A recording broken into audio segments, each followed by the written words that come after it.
Honda 1451972-1974. The Honda 145, which debuted at the Tokyo Motor Show in October 1972 and was produced until 1974, represents a pivotal turning point in the history of the Honda Motor Company. This car was created as the direct successor to the complex air-cooled 1300, and it signaled the brand's definitive move toward water-cooled engine technology, which would soon define the success of the Civic and Accord. The engineering of the Honda 145 was led by the Honda Research and Development Team under the guidance of Hideo Sugiura, who was tasked with modernizing the company after the era of Soichiro Honda's air-cooled obsession. An interesting fact about the Honda 145 is that its name was derived from its new 1.45-liter engine, which was a significant departure from the previous 1.3-liter unit. Another fascinating detail is that the 145 shared the same body shell as the outgoing 1300, but replaced the noisy and hot air cooling system with a much more conventional and reliable radiator setup. The exterior featured subtle updates like a revised front grille and different headlight surrounds to distinguish it from its predecessor.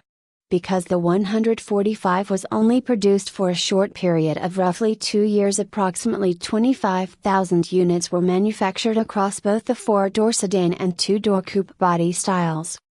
In terms of public exposure, the Honda 145 was the center of attention at the 1972 Tokyo Motor Show, where it was presented as a more mature and refined alternative to the high-strung 1300 series.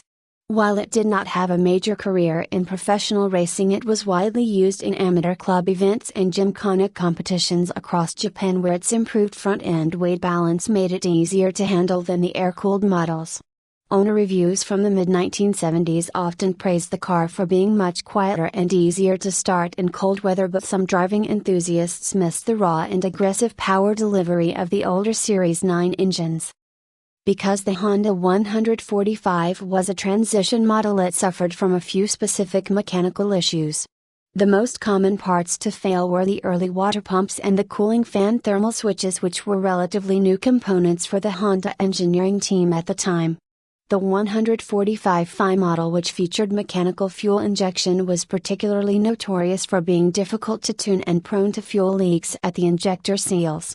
While the concept of modern mass recalls was still evolving in Japan, Honda did issue several service campaigns to address issues with the front disc brake calipers and the fuel injection system. The high production costs of the 145 combined with the massive success of the simpler and cheaper Civic led Honda to discontinue the model in 1974. The Honda 145 remains a significant milestone in automotive history as the car that bridged the gap between the experimental air-cooled era and the global dominance of water-cooled Hondas. It is remembered today as a rare and sophisticated machine that helped the company find its modern identity.